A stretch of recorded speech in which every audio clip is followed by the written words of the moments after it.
I am here with Mike Gilliland and Euvie Ivanova. Mike and Euvie, beautiful to have you on the show. Thanks for joining us. Thanks for having Thanks us. for having us. Yeah.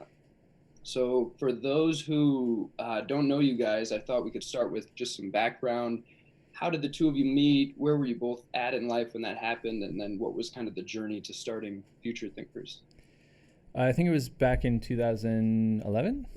Something like that. I was really lonely, fresh out of a string of bad relationships. So I went to RussianBrides.com and mail ordered my first wife. And then that didn't really work out. So I sent her back. And that's when I ordered Euvie as a replacement. And it's been, love it, 9 at years. second try ever since. And actually, we met on OkCupid. Yeah, we're both kind of geeks. We like the way it worked. And Back when it was still geeky. I don't know if it, yeah. It's kind of like Tinder now. Oh, is it? Oh, that's gross. Yeah, we just kind of matched up to each other.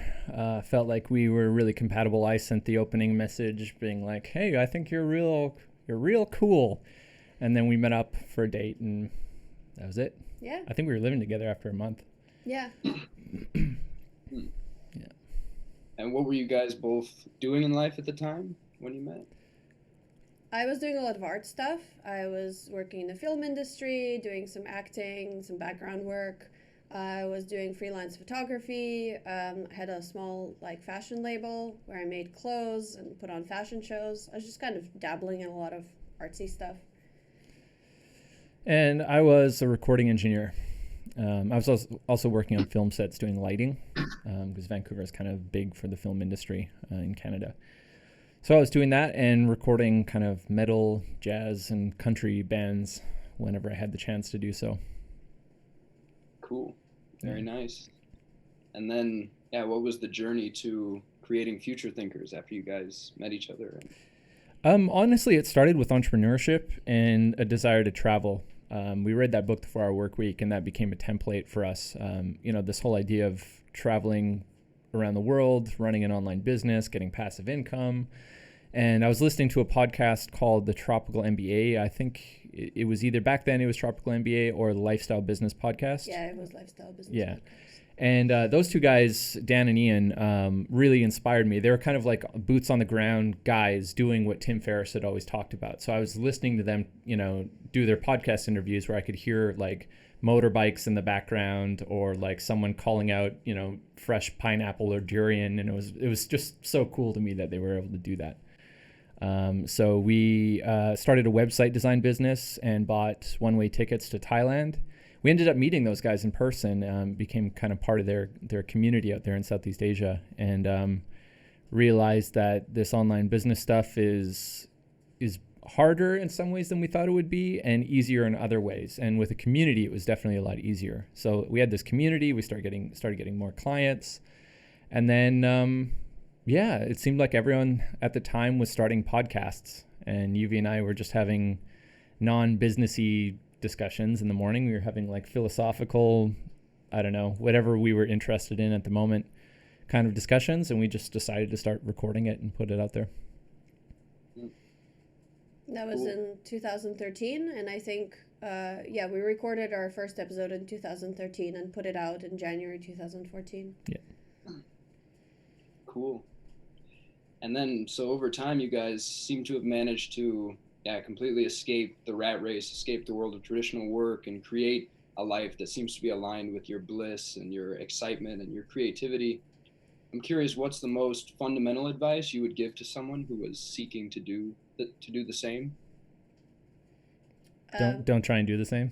Yeah, don't try to do the same, but otherwise be prepared to fail a lot and be disappointed with yourself a lot. Yeah, the whole idea of like follow your bliss, I think, didn't really apply for us in that way. It was like we knew there was a thing we wanted to do, such as have passive income and talk about the way the world is changing and what people can do about it. Like, this is really interesting to us as kind of like self-actualizing millennials. I think it's a pretty common thing. And we just, I don't know, we either were naive or ignorant enough to attempt it, and it was really, really difficult for many years. But also we realized we're very unemployable in a lot of ways too. So it's like, all right, we have to make this work. You know, we're in Thailand. We can't get a job locally. We have to figure something out. So we kind of burned all bridges behind us. Yeah, we're both very stubborn, and so we just kept stepping on the same rake over and over. Like, I don't know. Somebody else would have probably given up after a couple of years, but for some stupid reason we didn't. So here we are. Yeah. So maybe persistence is one of the most key things. Yeah, persistence and willingness to adapt. That's a big part of this. Like, you know, a lot of people kind of will look out at the world or look at the market when they're trying to do online business, and they'll say, why aren't they buying my product? What's wrong? You know, what's wrong with them? And yeah, that's a lesson we've had to learn multiple times. Like, it's not their fault if they're not buying your stuff. They don't want your stuff. Adjust what you're offering. So even with Future Thinkers and the content, it was like, you know, we want to talk about certain things, and we actually don't really compromise on that a whole lot. It's just kind of happening now that people are really into these subjects. They weren't back when we started, but I don't know. Yeah, we didn't really compromise on that a whole lot. But when it came to the product and the business side, we were forced to. Do you think it could be easier for people who are drawn to less esoteric niches? Maybe, but they're also more competitive. Yeah, the podcast market is just crazy saturated. I mean, there's more there will be more opportunity, I think, because a lot of people are getting into listening to podcasts. But I mean, you just can't do the same old thing that people have always done in this market. You got to do something that makes you stand out. I mean, scripts don't work, and they don't just not work in podcasting. They don't work in business. They don't work in like life. In so many different ways. The old scripts are just not working out for people. Right. So it's time to reinvent the wheel, basically. In a way, yeah. Do something no one's done. You know, don't reinvent the wheel. Invent a hovercraft or something new. You know. Yeah. I'm curious what it's been like running businesses together as a couple and working together as a couple in the public sphere. It's not something you see as often. What are the biggest challenges in that, and how do you navigate them? Well, I had to learn a lot of things from scratch, and so has Mike as well, but he was a bit further along than me in learning business skills and kind of online technical stuff. For me, it was a pretty steep learning curve. A lot of my knowledge was just in media, but not in online. And so, yeah, I just had to learn a lot of things, and I'm still learning, and I still feel like I'm behind, and like there's so much more that I need to know. So it's kind of never ending. So in that sense, it can get pretty challenging because, it's like the day-to-day is never the same. So there's always something new coming up, or there's always some sort of challenge that needs to be resolved. So, in addition to whatever kind of discussions we're having in our relationship, there's also the business stuff. And so it's just all day, like it never ends. But on the other hand, we've gotten, I would say, probably a lot better at communication because of that, because we have to solve different kinds of challenges all the time. And so it's a constant practice. When I hear my friends talk about their experiences working with their partners, there's kind of a very, very wide gap of outcome. There's like, I tried it for like a few months. It sucked. It was horrible. It ruined our relationships. We broke up, or it's never been the same since. Or we've been in business for 10 years. It's amazing. There's like a steep curve, a steep drop off. And I think that from what I've noticed, a big part of that is how able are you as a couple to give each other feedback. And that seems to be that kind of threshold point where it's like, you as a business partner, you have to be able to give each other feedback because there are blind spots, and that's just the way it is. And if you can't do that, then the business absolutely fails because you're not, plugging those leaks in the ship. So that is something we've been developing, and it was really difficult. It was like at least 3 years of really not being able to give productive feedback to each other. And then over time, we kind of, it just became so normal and so common that we just got used to it, I guess. But even still, it can be difficult. But that's probably the biggest thing, I would say. Yeah. You suck at this. Fix this. That kind of thing. Yeah. So developing that skill was really just repetition over and over. Well, actually, that's a massive rabbit hole too, of like ego deconstruction and a lot of the spiritual practice that we've talked about in the podcast. So like, so much of actually what we talk about and what our business is about is an embodied practice that enables our ability to communicate effectively with each other. So it's all really recursive. Everything feeds back into itself. Yeah, like all the meditation that we've done, all the shadow work, all the sovereignty practices, all of that enables us to do what we do. And it informs how we communicate. It's like the sovereignty thing, for example, how you perceive the world, how you sense make about the world, and how you take action in the world. Or if you want to look at it like computer terms, inputs, processing, outputs. We use that discussion on a meta level in our personal lives all the time. It's like, where are we perceiving reality? Are we perceiving it in the same way? And that's like the first step, you know? Can we at least agree on the inputs coming in? And then, okay, if that's true, then how are we making sense of that? Like, what does it mean? Or which variables are more important to you? Or which framework are you looking at it from? Yeah. And then what action am I taking to either fix the problem or achieve the goal or whatever? So, I mean, when we disagree about something, that inevitably becomes the process. It's like, okay, where are we misaligned? Is it input, processing, or output? Could you think of a concrete example of a time when that process came in handy to kind of ground it more? It's fairly abstract. Yeah, I mean, in business, there's tons of examples. It's like, say you're optimizing a landing page or something. It's like, okay, what are your inputs? What are the metrics you want to pay attention to? And then that would be the first step. That's the perception. It's like, do we have the right metrics? Are we paying attention to those metrics? Are those metrics true? And then sense making is like, what do those metrics mean? If the amount of time people spend on a website, or the number of conversions that the landing page will produce, or any number of those kind of analytics metrics for a website. And what do those metrics actually mean? Like, are they important to us? Yeah, does it matter? Yeah. And then what actions should we take based out of that? Should we just leave it? Should we fix it? Should we do it ourselves? Should we hire someone? So if for example, like one of us, did that process on our own and came to a result that was really crap, like it wasn't the right decision to make, we would do that kind of analysis on it. Like, okay, what did you think were the inputs at the beginning? What did you think you should have done with it? And then why did you choose that course of action? So it really kind of just separates the chunks of decision making and perception, instead of just lumping everything into like, I thought I had to do this, so I did this. It's like, yeah, it just gets a lot more granular. And when you can speak that language with each other, you can get a lot more specific, and you find out where the corruptions of communication are happening. And it works the same in more human things. Yeah, I choose, of course, the mechanical thing, but yeah, it works on lots of all that sticky emotional stuff. Yeah. So, like, can we actually agree on what happened? Like, why? Like, some one of us got upset. The other one like reacted to being upset. Then the other one got defensive, and it just like spiraled out. And then we're both pissed off and like, okay, what happened? Yeah.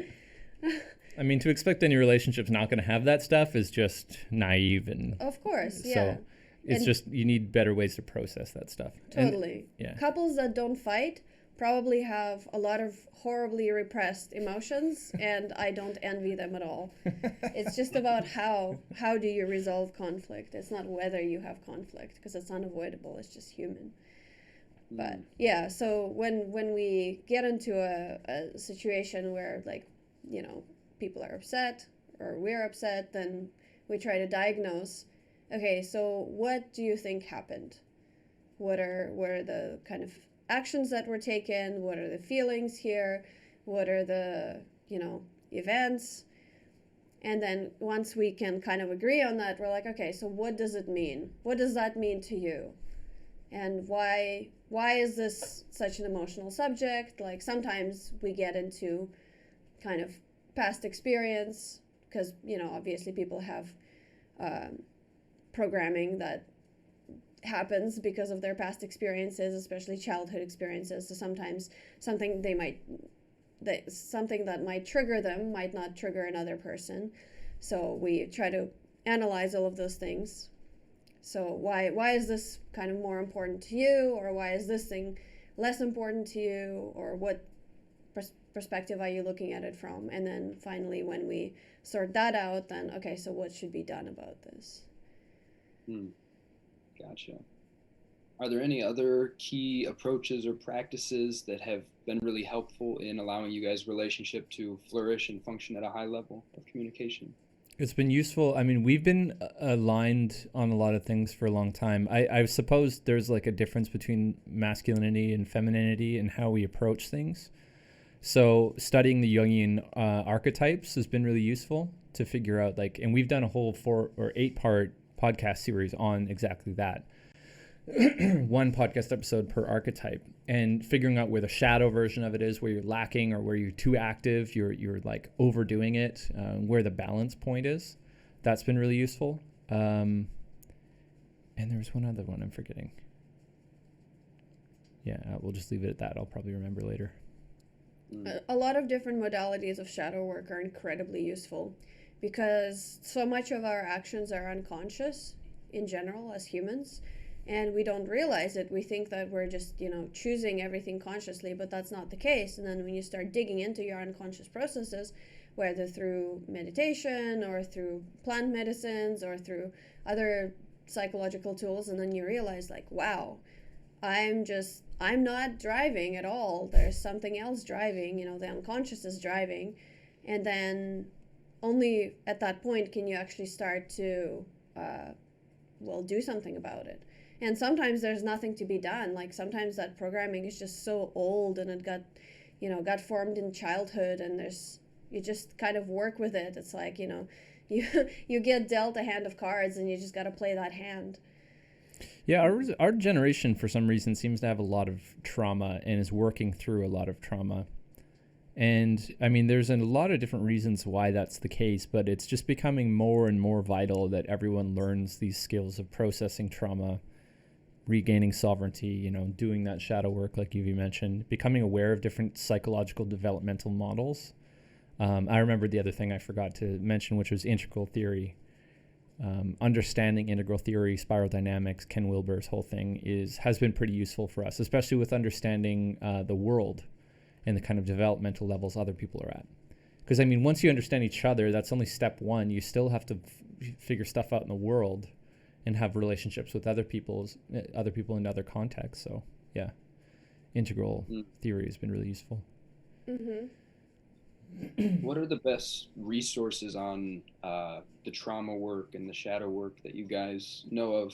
Your course comes to mind. I don't know if you could talk about that for a moment if you like, or if there are other resources. I think that's a really important area. Yeah, I mean, I know it's self-promotional, but I do think that the courses that we've built, I mean, it's 10 years of work of just research and practice, but also taking the work of other people that have been thinking about this stuff for hundreds of years. And I would say it's probably one of the better resources out there for this kind of, for sovereignty and shadow work. Like it's as holistic and complete as we could possibly have made it. Yeah, we basically took all the stuff that worked for us and put it in these 2 courses. Yeah, and then there's a huge book list as well that goes with it. So I think, like, I mean, actually, a lot of the books we recommend, I think almost all of them are at futurethinkers.org/resources. So, I mean, you could just do it there if you want to do the free version. You could read a ton of those books. Yeah. What comes to mind as the best book on trauma and shadow stuff that you guys have read? That's hard to say because for me, a lot of it was just experiential. I just did practices and some things worked and some things didn't, and that's how I figured it out. So it was not directed by any specific book.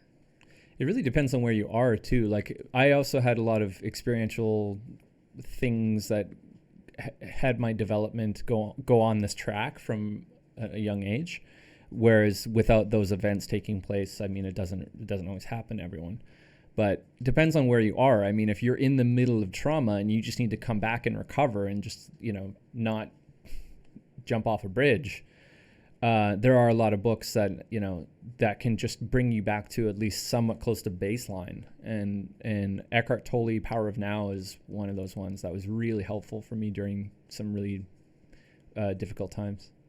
I find that, and this is the approach that I took, and maybe I'm biased, but I find that it's really useful to just kind of start where you are.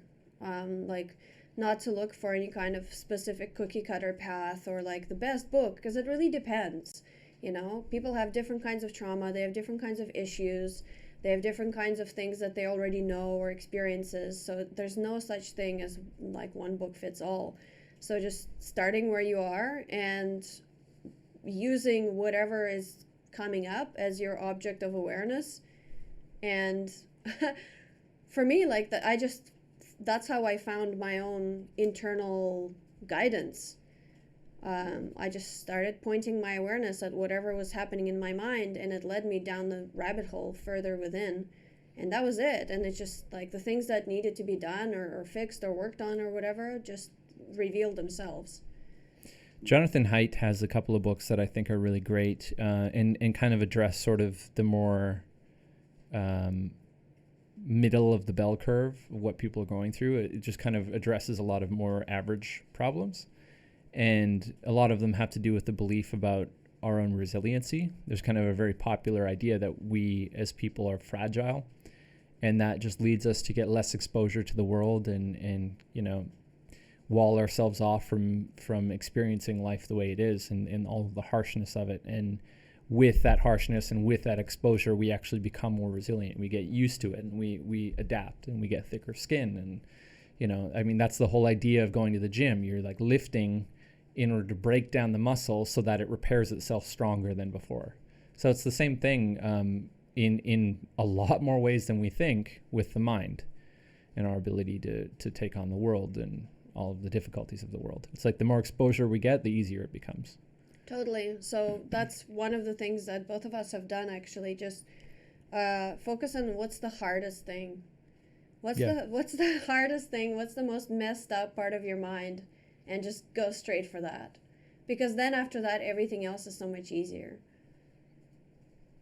Would that be The Coddling of the American Mind that you're talking about? Yeah, maybe I forgot to mention the books. Yeah, Coddling of the American Mind and Happiness Hypothesis. Okay, gotcha. Also, you brought up Eckhart Tolle, made me think of his discussions of the pain body. I think that's a really illuminating discussion of shadow and trauma.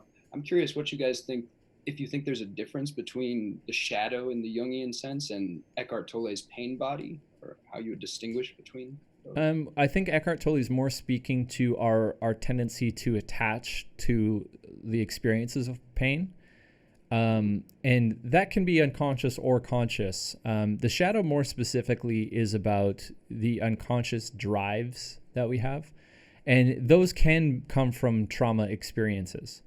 So it can be that, some event happened in your childhood and you repressed it, and now you're acting unconsciously in your adult life based off of that past trauma to avoid feeling the feeling that situation put you into.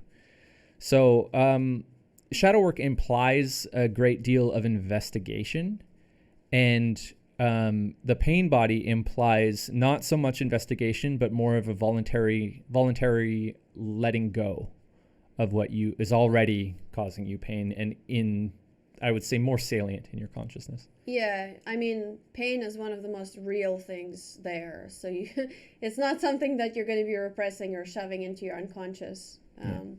It's usually at the forefront of your awareness. But to speak a little more to the unconscious, not all of it is trauma. Some of it is just normal human stuff, like our animal urges, or just the fear of death, or different kinds of behaviors that we were told as children were not okay. And sometimes they're very positive behaviors. For example, if you get too excited in the wrong situation, or like start playing with your food at dinner, or like you're painting with crayons on the wall and your parents are like, no, don't do that.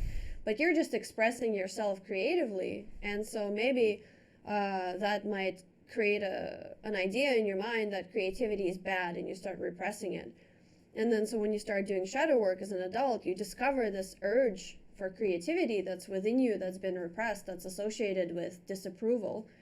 And so dealing with those kinds of things is part of shadow work as well. I would say it's almost equal parts investigation, uncovering, and like processing. Mm-hmm. Yeah. Just allowing yourself. So much of it is just allowing yourself to feel all these different things that you didn't allow yourself to feel before. And it can get super intense and very confusing, because some of them are just unprocessed feelings from when you were 5 or 16. Or it could be species-wide stuff, you know, Yeah. fear of snakes, like, yeah. Or fear of being the beta male in a tribe of alpha males, you know, that can be a really challenging thing for people, for men specifically. Or one female thing that I've noticed is fear of having children. And I had it myself, actually, because we're just programmed with this idea now that the world is a terrible place. Why would you want to bring your children into it? You know, it's like you're going to lose all your freedom, and all these bullshit ideas. So, you know, the desire to have children gets repressed, and it can cause a lot of problems, physically and psychologically. Yeah, just to jump back for a sec, I was going to say that I think of the pain body as being largely underground for a lot of people, in that it's like this sticky mass of so much of the repressed feelings you never allowed yourself to feel. And it's like the pain people are feeling in the moment tends to be just kind of the tip of the iceberg, and the shadow work and the trauma work is the work of beginning to excavate this big mass of things you never allowed yourself to feel, and letting it come up and come up and come up. And you hold, increasingly as your space grows and you hold that space of unconditional non-judgment for yourself, more and more of it is able to then come up to be felt and be transmuted and released. A really good book as well on this is Letting Go by David Hawkins. I don't know if you guys have heard of it, but it's just a book that I keep recommending continuously to people. So I'm just going to name drop that one real quick. But I was also going to mention, you guys brought up archetypes, and I was going to say that I feel like lately I've been really focused on developing the warrior and king archetype, because I feel like I read the book King, Warrior, Magician, Lover, which I know you guys have also read, and I love that book. Found it to be a super useful blueprint, and I felt like I've come to realize I think those are the archetypes that I need the most work on developing. I'm curious which archetypes you guys see yourself as needing to work on developing the most at this point. That's the warrior is actually quite a common one that our society lacks and doesn't want to develop in men. There is a bit of a crisis of masculinity, and a lot of it I think is due to this over correction from a hyper masculine society to now a more feminine society. And the overcorrection is in part being executed in like a reduction of sports and contact sports and you know, being expelled from school for getting into a fight and this sort of thing. Like, boys are not getting a whole lot of opportunity to express and discover their own boundaries and discover their kind of social hierarchy ranking with one another. It's a very important and primal thing that we do, but our societies and our schools are attempting to kind of root that out in this belief that it's all toxic masculinity. So that's producing a lot of really weak-willed, kind of spineless, hyper-feminized men. And if you look at it through the lens of Jungian archetypes, it's an extreme lack of the proper development of the warrior archetype. And the proper development of a warrior archetype is like exercising will, your own will and your strength of will, exercising discipline, not allowing yourself to be kind of swept up in different things us guys tend to get, you know, wink, wink. As well as willingness to fight for what is important. That's a big one, like having your moral kind of landscape in purview, being very aware of what your morals are, what you care about, what's important to you, and not just fighting for yourself, but fighting for others. A big part of it, I think, is those two, just the exercising of will and discipline. And for me personally, I would say I've put a lot of focus into developing the lover. Not just, and the lover is really about being in the senses, being in the body. And that's something like, I'm just such a heady person all the time. I want to understand things intellectually, and I don't always, I often in the past have discounted my own kind of embodied knowing of things. So that's been something I've put a little bit extra effort into. For me, I've also had to develop parts of the feminine warrior archetype, or the Amazon as it's sometimes called, because it's about setting boundaries and learning how to say no, and also exercising my will, which, women tend to be more agreeable, so it can be harder, but it's very, very useful. As well, I'm getting nature's initiation into the mother archetype, so that's very interesting, and definitely not something that came intuitively to me before, but it seems like it's just something that happens naturally, and there's a lot of intuition that comes up during the process, and it's not learned necessarily from books. Yeah, congratulations on expecting a child soon. That's Thanks. Beautiful. Thanks. How soon are you guys expecting?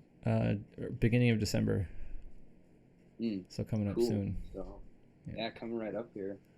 I want to ask you about that more in a minute and about parenting, but before I get there, Mike mentioned sacred masculinity, and it made me think of just recently, some friends and I were actually talking about how kind of warped our Western culture's understanding of masculinity has become.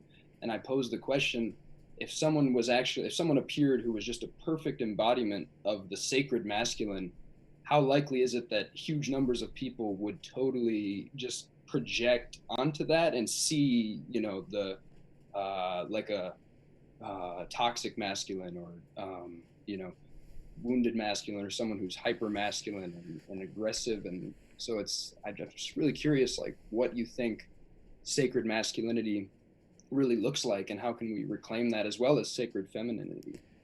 Well, a part of it, I mean, having your morals in alignment and knowing what's right and wrong, knowing the difference, being disciplined and exercising will is also the correct response to that claim of toxic masculinity. It's like, you don't just go, oh, maybe you're right, and shy into the corner. You say, no, that's fucking wrong, and here's why it's important. It's like, you as a person demonstrating the, I forget the words you chose, but I would say just the warrior in his fullness would just stand up against that kind of stuff and say, that's incorrect, and here's why, and would actually put the time into researching that and embodying it and knowing the arguments to it, and be able to just stand your ground on that kind of stuff. It's just really difficult to do that because it's so out of vogue right now. But I would say that a good example of integrated warrior masculinity would probably be Jordan Peterson. I would say maybe not across the board, but I mean, for the most part, the way he is extremely studious, extremely disciplined, knows all the arguments, is oriented towards truth, not just being right, is defending something because of his moral character, because of his moral stance on it, and being also made a target constantly in the media and not backing down in the face of that. That's like perfect warrior kind of mentality. And also has a family and is, seems to be quite wholesome. Of course, we don't know the whole story, but so it seems like that he's actually practicing what he preaches. It's not just talk. You can see that in how he gets really emotional about things too. It's like he's not in that apathetic, masochistic, or sadistic mode that some of the shadows of the warrior archetype can have. So there's the active shadow and the passive shadow. The passive shadow is the one we're talking about with the crisis of masculinity. We're all too passive. But the active is more like the I don't know, sadist, just enjoys the pain of others. And you can see that he really doesn't. He's studied pain a lot. He's fighting for a lot of real causes, and he's willing to be in touch with his emotions and show them, as is evidenced by the countless times you've seen him crying in the middle of a difficult question that he's received during an interview. Yeah, Jordan Peterson is a great example. I've been astounded by the extent to which so many people are so deeply triggered by Jordan Peterson and project so much onto him, and it seems really indicative of this cultural moment around masculinity. And I'm curious, why do you guys think he triggers so many people so much? Well, that's kind of a deep question. I mean, it's easy if you look at the way it all started with this refusal to use gender pronouns, which actually wasn't really the case. It was more about refusing to engage in compelled speech. So he's fighting against the Canadian laws about that. And people took they constantly take him out of context, and anyone talking about masculinity in the positive, that is taken out of context and dragged into this toxic masculinity kind of vernacular. And I think it's not fair, but it also is just self-deluding, and it's part of this unwillingness to just sit comfortably with things that are conflicting in your own mind and in your own set of feelings. Just sit there with the ambiguity and how unsure you feel about that stuff, and look at the world anew, fresh. People don't want to face those feelings, so they kind of default to the ideology, and that's what's happening with the left quite a bit now, as far as how they look at masculinity. It's like, I don't want to face what that stuff would actually look like. Why there could be a utility in aggression and dominance and hierarchy and all of this stuff. Why we can't just tear down the whole structure. That's really uncomfortable, especially if you're not in the kind of ruling class, the class that has power. That's really uncomfortable to look at. It's so messed up and backwards how people have completely become out of touch with human biology and what is actually natural for people and what is natural for men to feel and for women. And we got these twisted ideas about how things should be, and they're utopian, but they just don't work in practice. And even if people can keep up the facade, it's still not healthy, and they get all kinds of mental health issues because they're repressing their human nature. And then, of course, when we repress something, when we see it fully expressed in another person, we get super triggered. And this is a common idea in Jungian psychology about projection. So we don't allow ourselves to feel something, and then we see it in somebody else, and we're like, it's horrible. So I think there's a lot of that happening when people look at Jordan Peterson. Yeah, it's like a lot of our culture has forgotten that masculinity can even be a good thing, or forgotten that sacred masculinity can exist. Yeah. And as well, I think the fact that Jordan Peterson has a tendency to tell people that they're responsible for their lives and for their own problems also greatly triggers a lot of people, because the last thing a lot of people who are really deep in victim mentality want to hear is that they're responsible for their own lives. So. Yeah. It relates back to that book I've already mentioned, Coddling of the American Mind by Jonathan Haidt. It's a fantastic book that addresses so many of these ideas. Mm-hmm. And it seems that there's the people who seem to get triggered by Jordan Peterson the most are from a very specific social class. A lot of them are highly educated. They're in universities. They might even be professors at universities. So they're very, very coddled in many ways. They have somehow, either by choice or by circumstance, have avoided a lot of the horrors of life and a lot of what human nature actually is, if it's not all, polished and contained. So I think sometimes it's just ignorance. Like maybe they've just never experienced things. I don't know. Yeah, I think that everyone is doing the best they can at their present level of awareness. So take it that those people are as well, I guess, who are getting really triggered and such, but it is quite a spectacle to observe.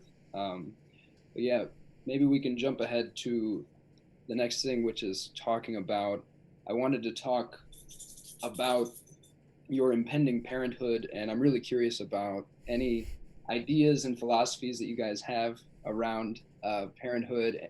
Any thoughts you'd like to share about how you'll raise and as well educate your child? Like, will you send your child to public school, things like that? I'd be really curious about.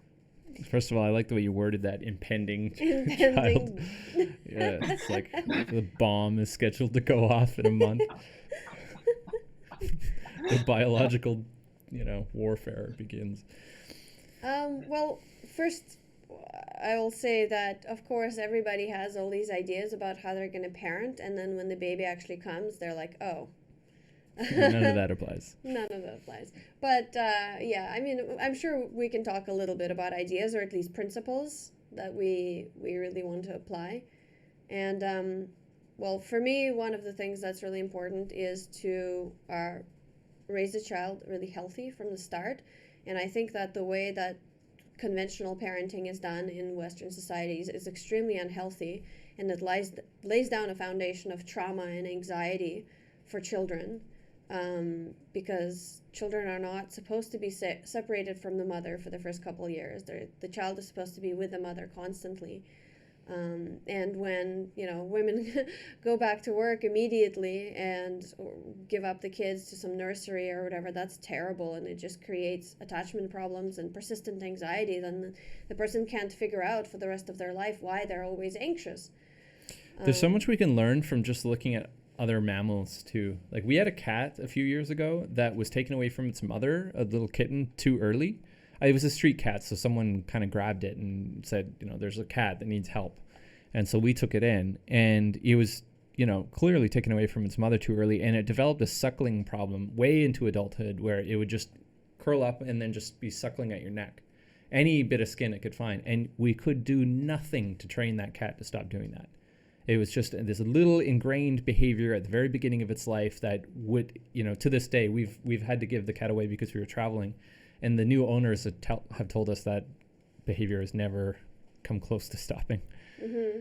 And so, I mean, just like expanding from that into a far more complicated animal, Homo sapiens, it's like we are born, compared to other mammals on the earth, way, way, way premature because our head size is so big.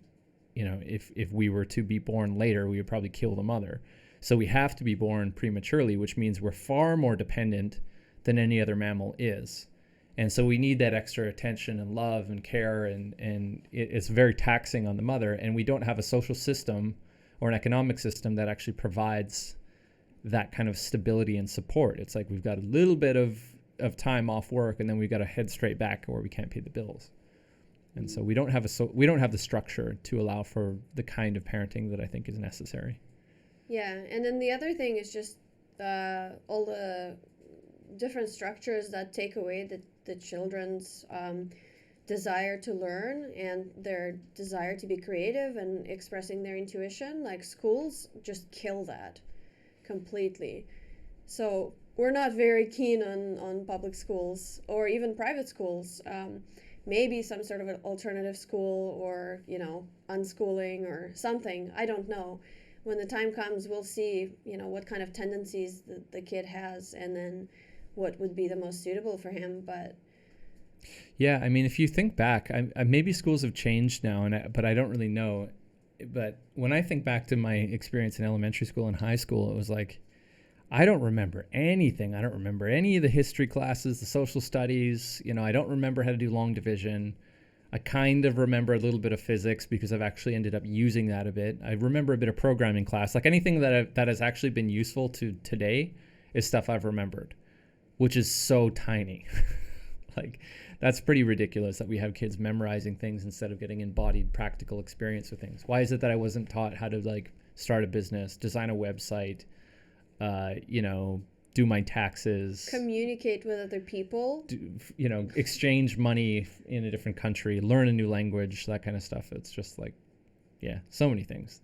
How to live a healthy life? How about that? Yeah. What a crazy idea. Who would teach that? Yeah. So, I mean, we've designed our lives in such a way that, we've got a bit of passive income coming in. We are living in a country where the cost of living is not so high. And we wouldn't be able to do most of the stuff that we do if we lived back home in Vancouver, where the cost of living is about 10 times higher than where it is where we live in Bulgaria. So we've set up a lifestyle where we actually can give our kids more time, and I think that's just going to be a huge part of it that will affect our children. Mm-hmm.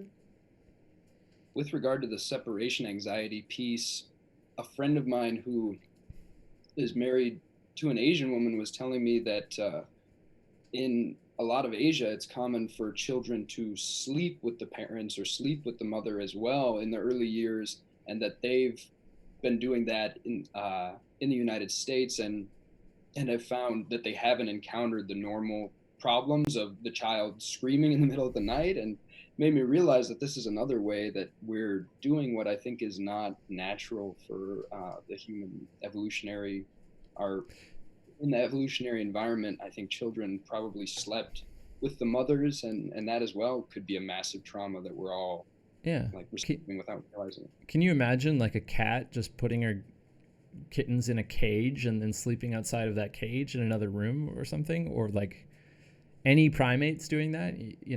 They're so attached to their babies, and what's natural for them is so far removed from the way we do things nowadays. Or like feeding the baby formula, or pre-scheduling breastfeeding on mom's time rather than just doing it whenever the kid is hungry. It's so backwards. I think it might even be borderline illegal in the United States to sleep with your child, because there have been cases of children suffocating when people have big comforters and a lot of pillows and stuff, which is kind of a strange modern thing that we have. And so it is funny, the advice we've been getting or researching online is basically, if the baby's going to sleep in the bed, how do you protect it from the dad? and as Euvie's kind of done more research, it seems like a lot of early parenting is about protecting the kid from the dad's natural tendencies. It's pretty funny. You're exaggerating a little bit. Yeah, but I like that one. It's like, don't let the baby sleep in the middle if the dad's a light sleeper or a heavy sleeper. Well, yeah, it's also not just because of the dad, it's because of the blanket. Because when the baby's little, they don't have control of their arms, so they can't remove the blanket. Yeah. Anyway, we're doing a lot of research lately, but we'll have to report from actual experience. Yeah. Even the whole mythology we have around the birthing process as something that's extremely painful, and you need to go to the hospital, and then there's all this extra stuff around it. I don't know if you guys have any thoughts on that, but I'm increasingly coming into the understanding that it doesn't necessarily need to be a really painful thing, and there are other ways to do it and stuff like that. I'll let you know how it goes. Okay. Yeah. Sorry to be slightly invasive. Oh, it's okay. But with regard to the education question, I think you guys expressed it really well, that the public education system, it's fascinating how it seems to have basically been designed to almost like crush souls and crush creativity and pump crush out units. Yeah, pump out just people ready to just slot into someone else's agenda, someone else's system, not nurture curiosity, creativity at all. So, I've thought about the kind of equivalencies of how I was raised, given an allowance for doing yard work and that kind of stuff. And although, we live in an apartment, I do have a value system now based around independence and entrepreneurship and sovereignty and that kind of stuff. And so I could see having systems of like, if you want money, go build a website or like, learn to program, that kind of stuff, like giving them these avenues for starting their own little business. And there's plenty of ways that people can make money even at a young age doing online work. So We'll see. I'd love to link in some sort of allowance to that kind of stuff. Or just letting kids figure out different kinds of life things, if we're going on a trip somewhere, letting them figure out the itinerary and what are the cool things to see in that city and what are the good places to eat and things like that. It's just really useful stuff. Yeah, absolutely. I'm curious how, if at all, will your parenting be informed by your perspective on the state of the world and your explorations in developing sovereignty? That's going to be really important because we mentioned the schooling system and how it completely strips away people's sovereignty and makes them into subservient robots. Or just makes people hate learning. That's such a Yeah. big thing too, is like, can you get that self drive of wanting to learn? Like, that's when I look back at the difference between me and my friends or my siblings, that's it. It's like, I one day discovered computers and Encarta encyclopedias, and it was like, oh wow, I can teach myself stuff. And then I was gone, you know, like that. From that point on, it was like never going back. I'm teaching myself everything I can. But I didn't have it crushed, that like love of learning crushed. And I ended up like skipping a lot of school to go home and go on the computer and learn what I wanted to learn, you know. So that's something, not destroying the love of learning is such a huge thing. Mm-hmm. As far as sovereignty, getting them to practice the different aspects of sovereignty as early as possible, while taking into account the different stages of psychological development. Because to kind of rewind back to early childhood, there's this idea that you could spoil an infant, which is, you know, in conventional parenting, like, oh, if the baby's crying, you don't have to come to it. You don't have to, you know, give it attention. You're going to spoil it. Are you kidding me? Like, babies don't even have a sense of self until they're around 2. They literally, and they're incapable of taking care of themselves. So they cry because they need something. They need food, they need a diaper change, they need you to touch them and love them. And if you deny them that, you're just screwing up a person for life. So understanding the developmental stages of children, I think, is huge. And then when they are capable of practicing sovereignty, understanding what does sovereignty look like at that age, and I guess we'll figure it out when we get there. And I'm sure there's some great books, and some of them are very old, like Piaget, for example. Just understanding what sovereignty looks like at that age and trying to foster it. Like, if they're capable of making a certain kind of a decision, let them. Encourage them to make the decision. Don't make it for them. I can see a future bestseller on sovereignty-based parenting. We've talked about, you know, doing developmental stages for children, around the subject of game B parenting. 0 to 1 years, game B parenting. What does that look like? Yeah, that'd be super fascinating. We kind of touched on earlier someone brought up the no birther meme that's gone around in recent years due to the planet being in such a crisis mode. A lot of people think, you know, oh, we shouldn't have kids right now. It's irresponsible to have kids. I'm curious if you guys explored that question, and what are your thoughts on that? It's such an unoriginal thought. Like, that's, you know, I actually, it's so funny that you mentioned this, because I just watched this big rant by Jordan Peterson yesterday on exactly that question. It's like, oh, how can I bring a kid into this world? The world's so messed up. And it's like, people have been saying that for literally millennia. It's not new. It's barely uncovered of what that thought actually, it's barely investigated, I should say. Most people are just like, oh, that, you know, I've heard the world is screwed up. It's just an uninvestigated thought. And I watched that movie Idiocracy a few years back. And I can't help but think, like, who's breeding the most on the planet? You know, I don't know. I feel like as people who are really self-educating and really driven, we are among that class of people that are taking that decision not to have children. And it's like, because it's almost like the more aware you are of the state of the world, the less you're like wanting to bring a child into that world. But people who aren't aware of that are breeding like crazy. So it's like, I don't know. I don't want an idiocracy. I want to make smart kids, and I feel a responsibility to do that. Right. I feel like you guys are very likely to produce a rather super heroic child, and it's like, if we're actually in crisis mode on the planet, we need more superheroes, not less. So that's, echoes my view on it. Yeah. The Robert Tay, the shaman we've interviewed on our podcast, has brought up the joke quite a number, because he knows this quite well. We've gone to a number of dinners with him. He's mentioned the joke that one day our kid is going to sit us down and be like, Mom, Dad, I want to be an accountant. So it's like, it's funny how this kind of role reversal. But I do think kids kind of end up doing what the opposite of whatever you do, out of some sense of rebellion. So At yeah, least for a that's while. the likely event if the kid wants to rebel. Some boring, stable thing. That's funny. So I'd like to shift gears. We talked a little bit earlier about the specific exercises or practices that have been useful for you guys in the context of relationship. I wonder if there are any other specific exercises or practices that have been key for you both just on your individual paths of self-healing, self-liberation, finding meaning and fulfillment in life, that type of thing. Good questions. I played around with a lot of different practices. Like I mentioned before, it was very much self-guided. I didn't read a manual for how to do it. And I kind of picked and chose practices that I heard about or just sometimes stumbled upon.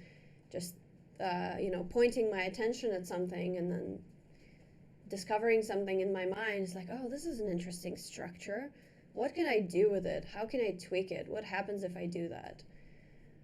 Does it make things better? Does it make it worse? And just kind of developing an intuitive sense of what I can do with my mind. So I just did a lot of that. So it's not even strictly meditation, I would say, but it's kind of in the category of meditation. A lot of it was shadow work because I was working with unconscious material.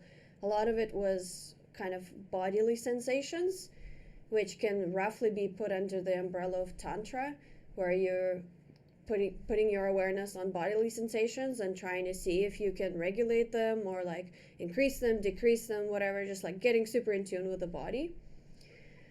So that's been really, really useful for me. That's one of the things that I still haven't really found it described anywhere properly. And I haven't been able to describe it, but it's been one of the most useful things that I've done. And it helped unrepress a lot of emotions. It helped release a lot of trauma. It helped me deal with a lot of unconscious material. So yeah, that's probably one of my top things. For me, a huge one would be relationship. And I think a lot of the problem we're seeing in the world is this kind of epidemic of depression and loneliness and disconnection.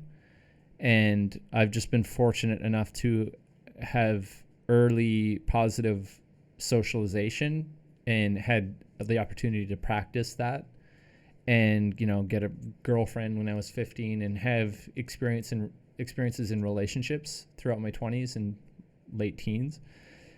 And that has really, our relationship has informed so much about our direction.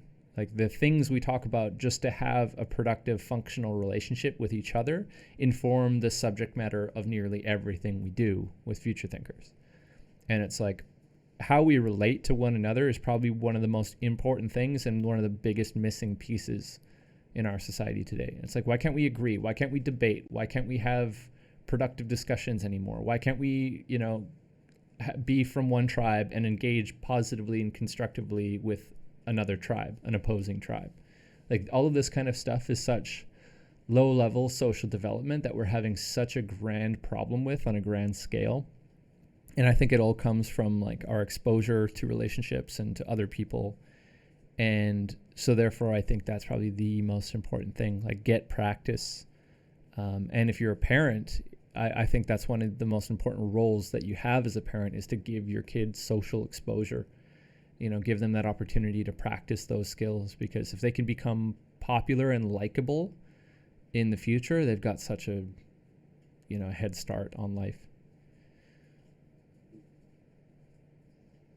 Well said. I wanted to ask you guys as well about your spiritual and religious viewpoints. If someone were to just ask you each to concisely summarize your spiritual or religious viewpoint, what would you each say? Human. It's ever evolving, really. I would love to have kind of a basis of reality in what can be measured and understood, and also translated to others. Like I'm really fascinated in little frame breaking stories from quantum physics and from different areas of physics study. So I like ideas. I like any developments that occur in perceiving higher dimensions of reality. The whole Large Hadron Collider thing is a very spiritual discussion topic for me, because it's like, where do these particles go when you smash them together? Why is it that they disappear, and where are they going? This whole idea that, and then the double slit experiment, when you observe a particle or when you don't, it affects the outcome of how that particle manifests in reality. Is it a wave or is it a particle? And this kind of stuff I think has very, very spiritual connotations to it. It's like, what is the fundamental basis of reality? And I think these sort of questions are being really investigated in these areas of science. But that said, there's a lot of like just practical experience that can come from doing psychedelics or meditation or, shadow work, or all of these practices that we talk about that don't necessarily have a proof or a basis in what you can objectively describe about reality, but really do have some validity to them. Like, the fact that I smoked DMT and felt like that experience I had was more valid, more real than my waking life was. It's like, there's something to that. There really is something to that.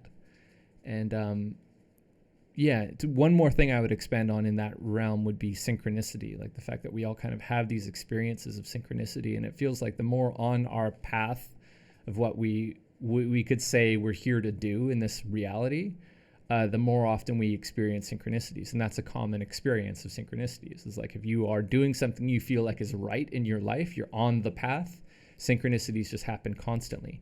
And if you're off the path doing the wrong thing, it's like, it's negative synchronicities. Everything seems to go wrong for you.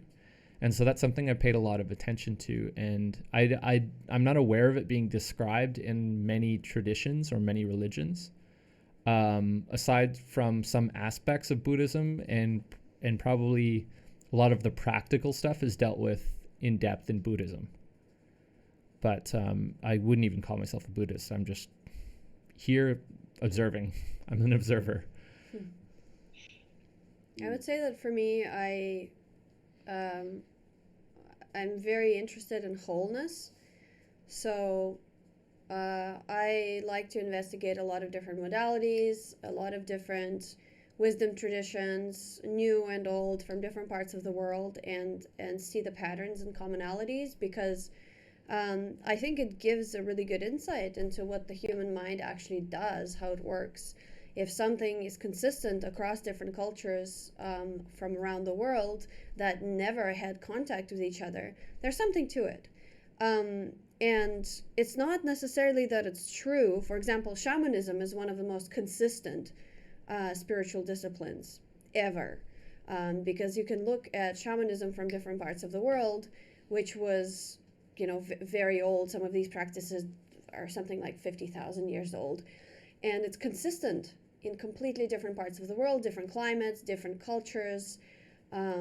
So there's something to it, but it's not necessarily that I would take it as truth. It's just, it's a good model. So, and this is my approach as well, like just realizing how all these different things, how we describe something is not actually what it is. It's a construct. It's how we make sense of it in the mind. And I've done a lot of this kind of deconstruction work where I would look at these mental models and how my mind processes things, and the emotions that come up and the associations, and just try to pick apart how it's actually all just produced in the mind, and to kind of remove myself from it, until there's a sense of no self, basically. It's just like stuff arising in the mind. So it's been really useful. And wholeness also is important to me from another perspective, where I like to explore extremes, but I don't like to stay in them. And because it's like, if you can understand the kind of capacities of your mind and the boundaries, it's useful. You have some sort of an idea of the territory. But at the end of the day, I do like to return to some sort of a balance in the middle. So to me, wholeness also means that, like finding some sort of a optimal balance, which is ever evolving. Like it's not, it's not a template, and it's something that only works for me. Like what does wholeness feel like for me? It might be something completely different for another person.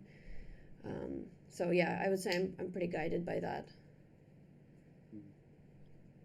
What does the term no self mean to you guys?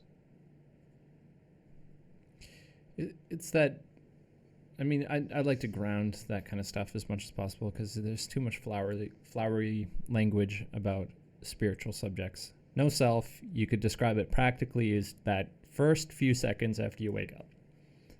When there's no agenda, there's no thing that it needs to be done. You're just awareness. You don't even remember your own name or what you did yesterday. None of that matters. It's just that first second of eyes opening. And it's a very useful state to be in. It kind of gradually drops off as you're waking up, unless you have a schedule and you're jumping out of bed to go make coffee and go about your day.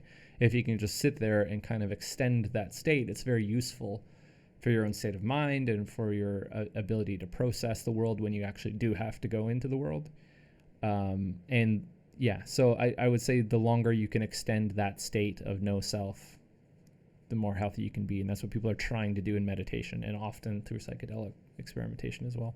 Mm-hmm. And sometimes it can go to where you don't really perceive yourself as having a body, which is something that can happen when you're doing extreme sports or like skiing down a mountain. Sometimes you can get into this flow state where you don't really feel like you and the mountain are separate. So that's another way that people can experience no self. I actually really don't like the idea that spirituality should be this kind of its own realm that is special or for special people, or that your spiritual experiences make you some sort of a sage or whatever. I think it's actually just normal human capacities that all of us have, and most people just never talk about it. They don't have the language, or they just kind of dismiss it because it's not really accepted in their circles. But I think that spiritual experiences are extremely common, and research shows this. Something like 40% people admit to have had a spiritual experience. So there's really nothing special about it. So the stuff like no self, like, yeah, it has these kind of high esoteric associations, but it's just something that happens all the time. People just don't have a way of articulating it, or they don't think anything of it when it happens. Interestingly, when people have some sort of very intense awakening experience through psychedelics, there's this common experience, and I know, Jordan, you've talked with us about this, of like believing you've uncovered some sacred knowledge, or that you've uncovered the truth about reality, and that may be true, or that you're a Buddha or Christ, or you've achieved Christ consciousness or enlightenment or any of these subjects. And at that moment, it may be true, but so is everyone else. It's like everyone who does the psychedelic eventually will go through that. It's very, very, very common. Mm-hmm. And it's really the ego's response to be like, I am the center of the universe. And it's like, well, yeah, okay, but only if everyone else is too. Yeah, so is everyone. So it shouldn't be deemed as this really special thing that happens. It's just, yeah, you had a good experience, go back to work. Mm-hmm. Before enlightenment, chop wood, carry water. After enlightenment, chop wood, carry water. It's that kind of thing. And it's not just humans. Like, the butterfly is having butterfly spiritual experiences, and sure, the mycelium is mycelionating spiritual experiences. Yeah. Like, that's just what life does. Yeah. Would you guys agree that when you peel back the layers, really, we all have that fundamental Buddha nature or Christ consciousness or whatever pure consciousness underlying? For sure. Yeah. Yeah. It's everything that's alive. It's just difficult to get back there for a lot of people. It's just, or they don't have the experience of being there consciously. And that's it can be a rare thing to experience, but also you can do plenty of things that will give you that taste. Psychedelics, meditation, yoga, lots of stuff, breath work. But there's also by doing extreme sports. Like Jamie Wheel talks about this pretty extensively in his book. Yeah, but then it becomes like, okay, what am I doing with this thing? Or if people get addicted to that state as well, so they make their entire lives about that, which is not to say that's a bad thing. I mean, that's basically what monks are doing when they go to the Himalayas and disappear for decades. It's the same kind of thing. They're trying to figure out what they're doing and how to return to that state and be in that state all the time. It's not exactly very functional for the world, for being a householder or living a life. But it's also not bad, because you're basically consuming as little as possible and being peaceful in a cave somewhere. So I can't like label it as a negative thing, but it's not conducive to the on the ground functioning of day-to-day life. Yeah, it's that point about, that is one extreme of what human consciousness, or probably any consciousness, is capable of, but it's not the golden middle. So if it's not a state that can be sustained for a long time, it's not really worth chasing. Like if it's even not if it is sustained, like, do heroin or something, you know what I mean? like it's not like, what is it for? What are you doing it for? Yeah. If it's just for bliss, I mean, there's plenty of ways you can do bliss. Yeah, they'll be self-destructive, but in a way, so is chasing that self-destructive. What is your intuition about when monks or other people are retreating to the mountain cave to meditate on end for years? What is your intuition about whether that has a positive effect on kind of the collective consciousness? Do you think it's possible that people like that are becoming channels for more high frequency energy or something like this to flow into the planet to assist in some way? Or do you think that they're just not helping anymore? Well, before I answer that, I have to preface my answer with, I don't have proof, so I can't, and I don't care if it's one way or the other. So I can tell you what I think might be the thing, or what might be the tasty thing that's like, yeah, that would be really cool if that was the case. But I don't need it to be one way or the other. I just think my experience tells me that that's probably likely the case, but I'm not believing it for sure. I think, yes, they are affecting the world. I think there is something to do with synchronicity when a number of people get together. And I have read a number of books about the subject, one of them being The Power of Eight by Lynn McTaggart. She talks about when groups of people get together and meditate on an intention. That intention can be healing for one of the members of the group. It could be to reduce violence in a crime-ridden city. There can be a number of different things, and it actually does have a statistical effect on those people or those places. But the mechanism, I don't know. Like I think there's something about the nature of consciousness that is being investigated through experiments like the double slit experiment in physics, that our consciousness does affect reality in some form. Maybe not on what we typically believe is a physical level, like there's some wave going from our brains out there to affect some physical object, but it's probably more along the lines of like higher dimensional movement of objects. I think that, in higher dimensional physics, there could be some ground being broken that would explain what synchronicity is doing, and telepathy and remote viewing and all of that kind of stuff. I think there's ground there that could be quite interesting. But, as far as like a physical thing, a radio wave or something that comes out of your head and combines with other people meditating, I don't think that's what it is. But we just have so little data and experimentation and so little ability to experiment with the concept of higher dimensions. It's like, what do flatlanders think about three-dimensional space? They are not aware of it. Yeah. I don't really have an opinion on the matter. I mean, it could be either way. Like, I've thought about it being possible for it to be either way, so I just don't know. Something's funny about like the law of attraction and the nature of synchronicity and all this stuff. When you try and induce it out of the idea of wanting to prove its existence, it almost doesn't work. It's like very lab resistant. But you can experience it all the time. It's like, I have this fun thing I like to do. I listen to this book, Conversations with God. And it's like a three books. And I think on audiobook, it adds up to like almost 30 hours of content. And I'll just open the audiobook up on my phone, and I'll be thinking about some subject from the day that I want an answer to, and I'll just scroll to some random position. And I think probably like 8 times out of 10, I get some really definitive answer really related to the subject I was thinking about from that book. And it can be really, really random stuff. It covers a lot of ground, that book. So there's little things like divination and in synchronicity that would be kind of categorized within. Divinations like rolling a dice or something and attaching meaning to wherever the dice lands, like, if it's, or like the 8-ball, whatever that's called, the magic 8-ball. Should I do this? You shake it. Yes, no, maybe. That kind of stuff. I think there is potentially some basis in synchronicity or higher dimensional physics that would allow those types of things with the observer consciousness pointed at it to result in, I don't know, relevance in your life. But again, I don't know. Yeah, I wanted to ask you guys specifically about manifestation and the law of attraction, because as much as I was once a really hard-nosed skeptic about these things, experience has gradually led me to seeing them as pointing towards some kind of important truth about the nature of reality. And I'm curious if you guys have any thoughts on that. We interviewed Kirby Surprise, who's one of my favorite authors on the subject of synchronicity. And I don't know, very little explanation of what the mechanism is, but there's a lot of explanation of how it works and under what conditions it works the best. And pretty much universally, everyone says you have to be very emotionally involved. You have to believe the thing is going to happen.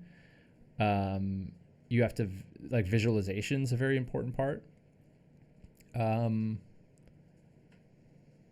There has to be at least some probability of that thing happening. So it basically, like, in a probability field where the chances of this happening are maybe 10 to 20 to 30%, visualization might have like a 5 to 10% increase in that probability field. But if it's very, very unlikely that it's going to happen, no amount of visualization is going to make that thing happen, especially when you attach kind of parameters to it, like $1 million by tomorrow.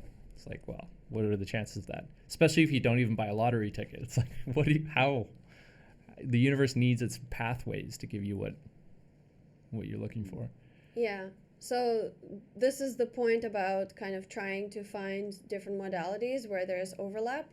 So I like to look at what is the probable thing that could be happening in the current scientific paradigms, even if it's across different paradigms that don't necessarily talk to each other, for example, psychology and physics.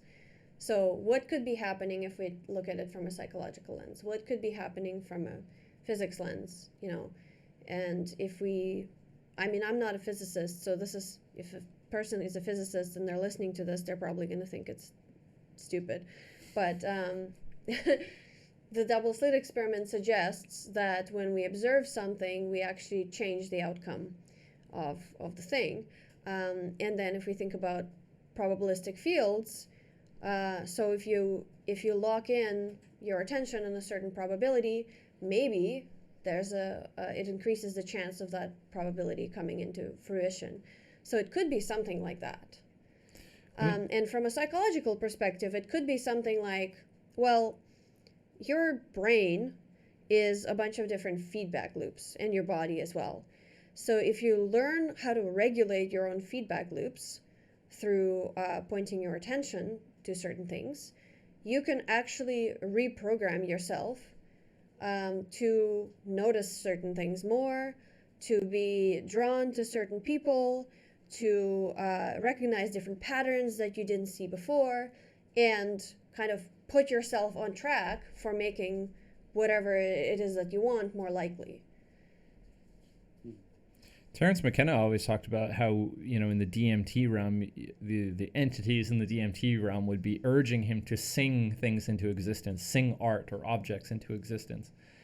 And my own experience with DMT has shown me that, again, I can't latch on to any of these things and say that's what I believe or that's true, but it seemed to me from those experiences that when we imagine an object or a thing or a situation or an event that we want in our lives, we're actually on some higher dimension literally creating that object, like the holographic version of that object. And what we're doing when we stay visualized on that is we're moving that object into our dimensional plane of reality through the plane of time. And so, like, I like to experiment with ideas about time, and one of the ways I think is kind of interesting on that metaphorical level of like flatlanders trying to perceive three-dimensional space it's like when you listen to music on a MP3 or, you know, CD or something like that, to go old school.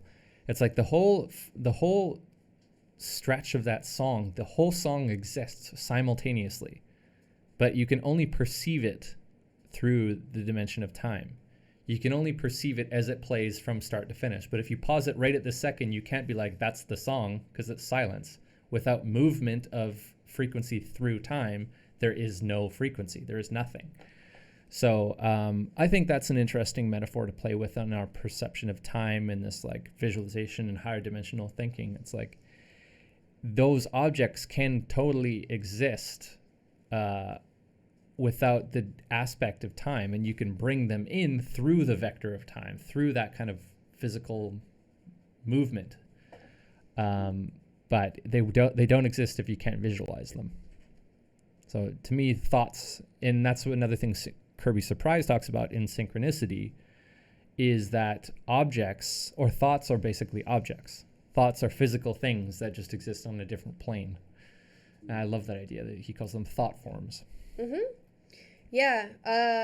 And another thing that I like to think about when we're talking about all this stuff is like the way that we used to describe it, including our current scientific paradigms, including how people, when they describe it experientially, all that stuff is kind of a, how would you say it? It's a framework. It's not the metaphor. thing. It's a metaphor, yeah. It's not the thing itself. It's like the Tao that can be spoken is not the eternal Tao. So it's the same thing. Like, this is not necessarily the truth. It's just how we're able to parse it with our human brains. The interesting question is, does it work? That's always the interesting question for me. So if you try this practice, or if you operate from this framework, what is the actual outcome in your life? Does it work? Does it produce good results? Like, do people like you more? You know, or do they think that you're a pretentious asshole? You know, are you actually able to make your life better? Are you able to make the lives of other people better? So how it works, maybe we just can't grasp it just yet. And maybe we'll figure it out in the future, or maybe we'll never figure it out. But it's more about the practice. Like, does it actually work? Somebody that I know calls this kind of stuff amateur physics. And I really like that definition, because it's like, we're just trying things experientially. We're playing with the nature of reality. We don't really know what we're doing, but sometimes stuff just works. Yeah, I was going to say, Mike brought up Terence McKenna. He and a couple others have just concisely stated heuristics about this type of manifestation thing that have been useful for me. Terence said, nature loves courage. You make the commitment, and nature will respond by removing impossible obstacles. Similarly, Joseph Campbell said, follow your bliss, and the universe will open doors where there were only walls. Henry David Thoreau said, like, go confidently in the direction of your dreams, and you will meet with success unexpected in common hours. And yeah, for me, those heuristics have proven to reflect some really important truth. It does seem like if you act courageously with pure intention in the direction of something you're visualizing for yourself, and especially if you're able to kind of detach from the outcome, you're not clinging to it really tightly. Yeah. It seems like you take a step, and then the universe takes a step and meets you halfway somehow.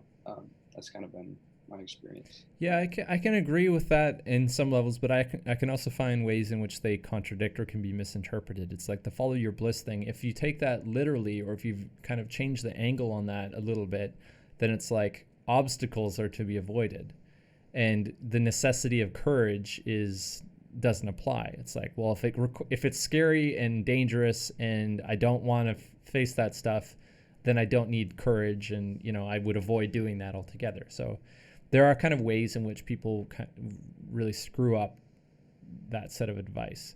One of the better books I've read kind of related to that subject is called The Surrender Experiment, Michael A. Singer, and he talks about kind of figuring out what that feeling is of going with the flow of life. And it's almost like that movie of Jim Carrey, Yes Man, where he just says yes to stuff that he does not want to do, and it ends up working out quite a lot for him. He just says yes to everything. And I think that's along kind of the same lines. if you really think about what bliss means to some people, that's also a difficult subject to unravel as well. Some people just think like pleasure. Yeah, a threesome. A threesome's, that's it. That's bliss. Or like, drug addictions, heroin. That is bliss. I mean, if you did that, it probably would be your definition of bliss, but it's not fucking good for you. That's for sure. So, you know what I mean? Like, right. Yeah, I've come to appreciate the kind of rephrasing, follow your highest excitement, which seems to point toward it's like follow your spiritual excitement, or what like excites your soul. And I don't know if you guys know, Joseph Campbell actually was once criticized for encouraging hedonism with the follow your bliss mantra. And he replied and said, I should have said follow your blisters. So he was basically pointing toward the exact thing that you're saying, which is that it could easily be misinterpreted and people could just be like, oh, I guess I'm heading to the brothel. Yeah. But yeah, it's more like what causes your soul to vibrate and come alive on a level that you feel like you're a child at play and the hours pass like minutes type of thing, more so than, yeah. I would say so too. I mean, that is how I've ended up operating in my life quite a lot. Mm-hmm. And when I'm, it feels like the battle is going uphill and becomes really difficult, I do recognize that. It's because I haven't, like, how much fun have I had in the last week or 2 weeks or month? Like, how much have I really been trying to do the thing that just makes me feel most alive? And so when that uphill battle comes around, I can ask myself that question, and almost always the answer is not very much. So still on the topic of in the whole domain of spirituality, this maybe is another rabbit hole, but I really was curious what a word like God means to each of you, or if you have another word that kind of fills that box at the top of the pyramid for you that points to like the grandest thing. Like what does the word God or a similar word mean to you guys?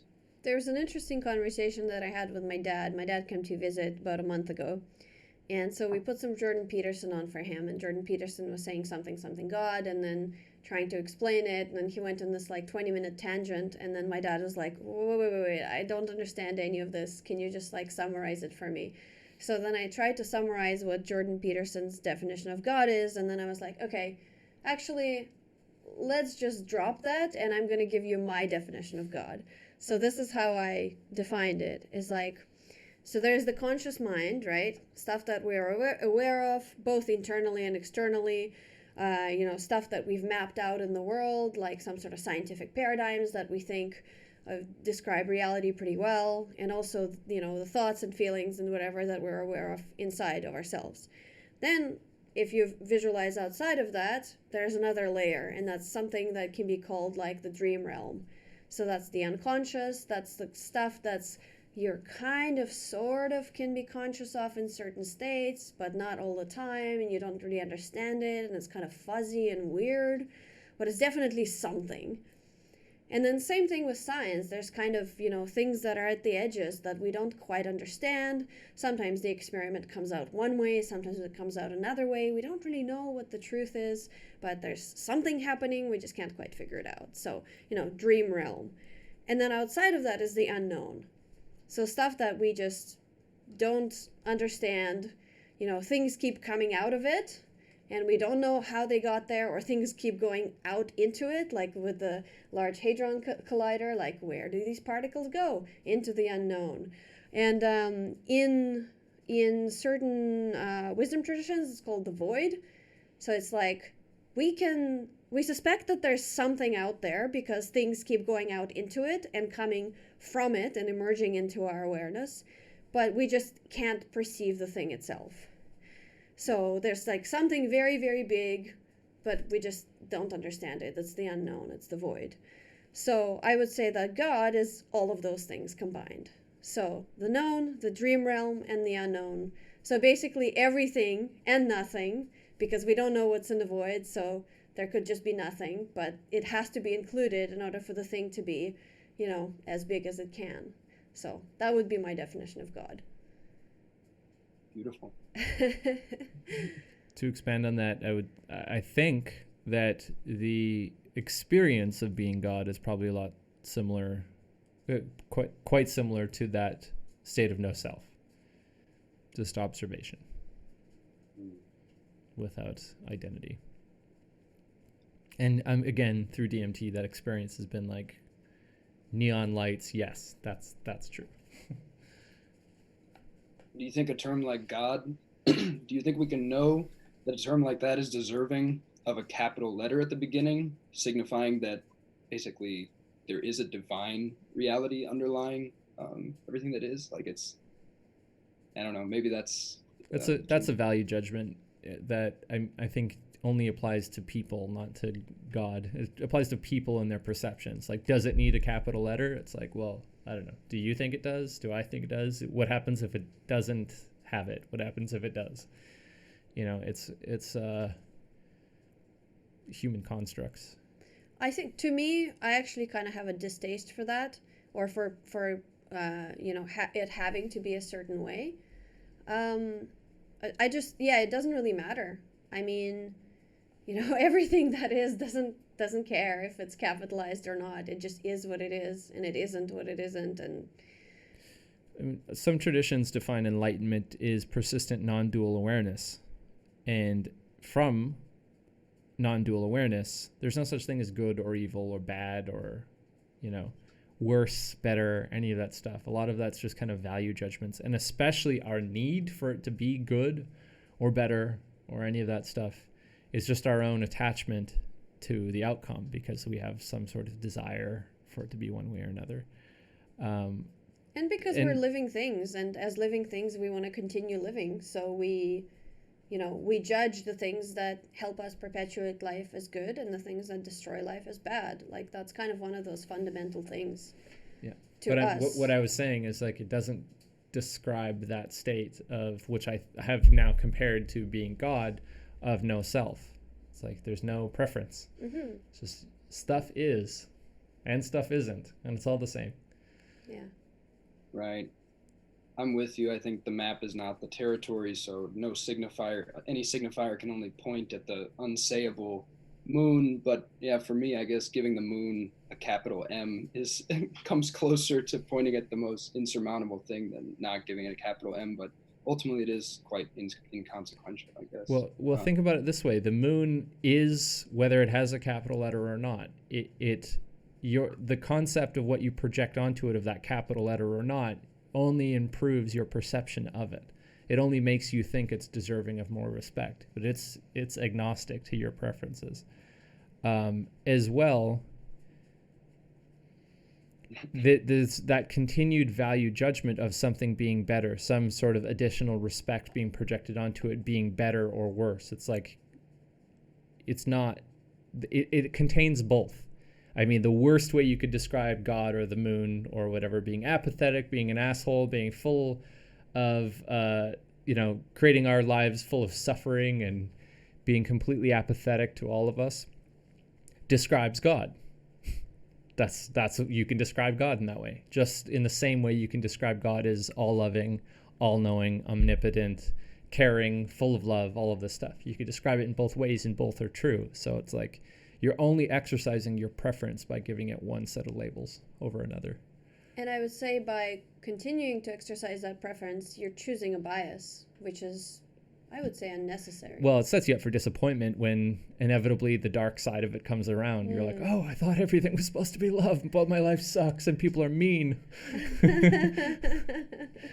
It's like, if you didn't need it to be one way or another, it's like, yeah, you're not setting yourself up for that disappointment. So that's both of your intuitions, is that both sides would be equally true if people are saying God is a malevolent bastard and another side saying God is all love and benevolence? You think both? Well, I mean, on Euvie's definition of God is everything. It's like, can humans be malevolent? Can humans be bastards and psychopaths and that kind of stuff? Yeah. Well, then it's an aspect of everything. Right. So it's just not describing it in any one way is just missing the whole picture. I mean, maybe there's a purpose to suffering as well. Maybe we don't know what that is. Maybe all of life is a training ground for consciousnesses to manifest themselves, or manifest God, or manifest universes.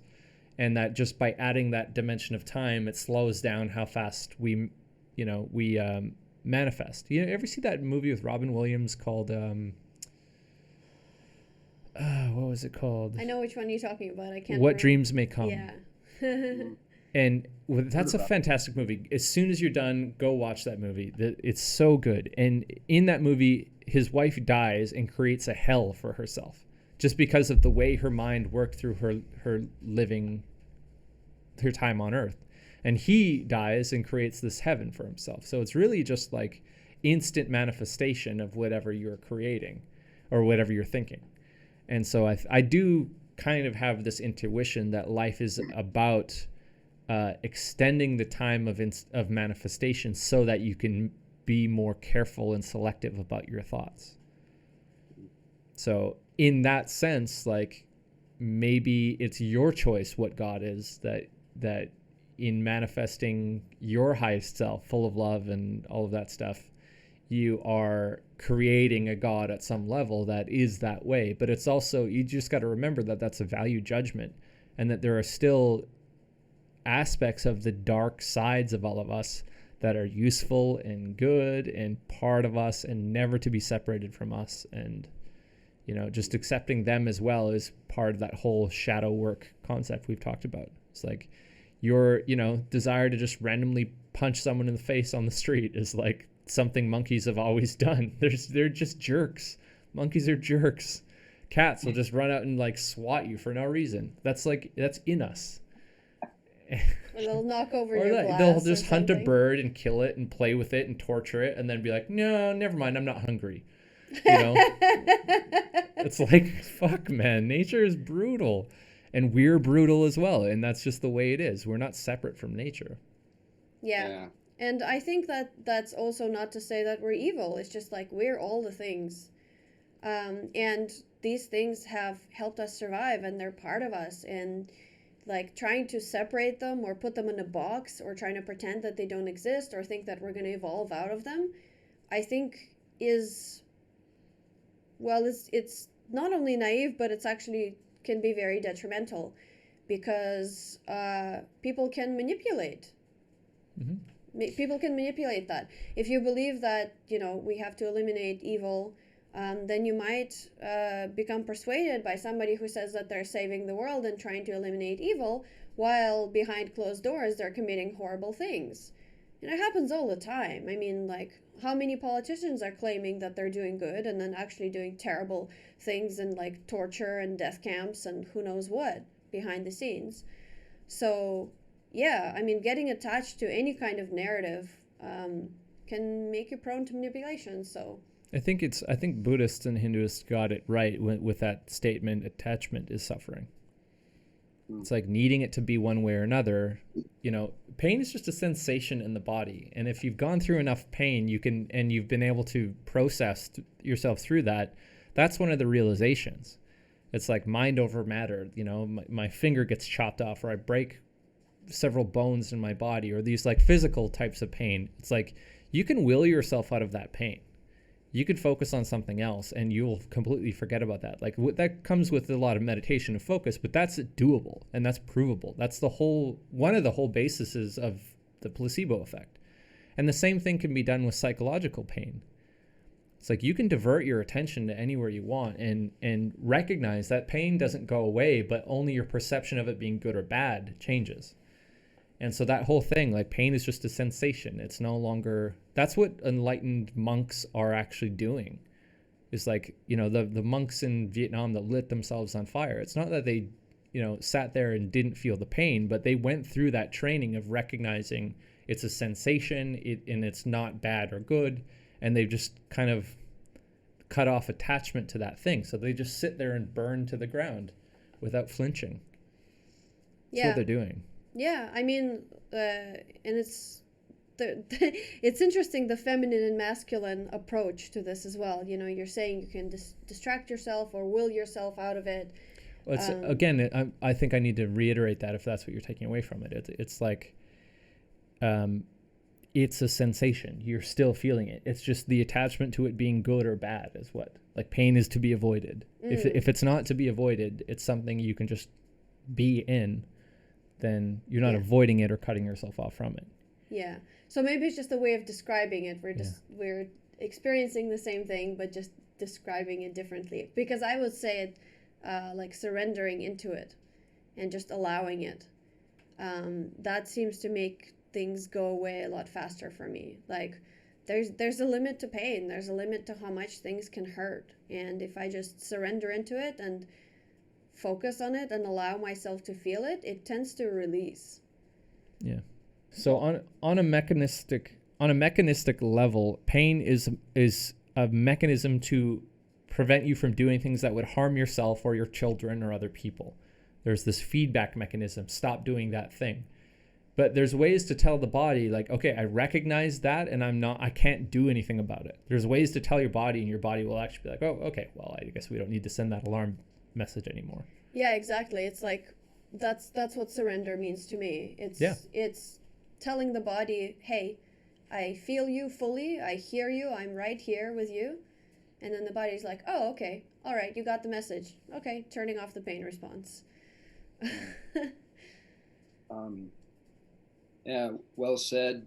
To just jump back for a minute, I felt inclined to say, when you guys were talking about the benevolence versus malevolence, right versus wrong, I just felt inclined to note that my intuition is that also that, like, all these value judgments, right, wrong, good, bad, good, evil, they take place in the realm of relative truth, like the realm of duality, the realm of the yin and yang that we're existing within, and that, like, God or the absolute is outside that realm in some way. Like Rumi said, out beyond right and wrong, there's a meadow in that place. I'll meet you there. In that place, the world is too full to talk about, or something like that. And so I think that, yeah, in some way, God or the absolute totally transcends that domain. And yet, as well, I guess my intuition is along the lines of, like, when Eckhart Tolle talks about the highest good that has no opposite, like pure being being the highest good that has no opposite. My intuition aligns more with that the absolute is, or Terence McKenna saying, you come from realms of unimaginable power and light, and you will return to those realms. I feel like in my deepest kind of mystical reveries, my taste of the absolute has been that God is characterized by unfathomable, infinite kind of benevolence, light, love. But yeah, that's just my experience. I would add to that. I mean, I probably know what you're going to say. If you can't, trees' branches can't reach to heaven if the roots don't reach down to hell. I think the how sweet the good aspects of life taste to you is dependent on how much shit you've eaten, Like how bad things have been makes you appreciate everything good. And we've interviewed people who have had just bottom level experiences and have turned around and have such peak experiences after that. One guy was a Sudan child soldier who was forced to eat his friend to survive after a battle had finished, and he's since moved to Canada and been figuring out how to integrate, and he's now a rapper and kind of having a famous music career now and doing quite well and figuring out all this life stuff. Yeah. But I mean, he's one of the most grounded and happy people you could meet. He's just present.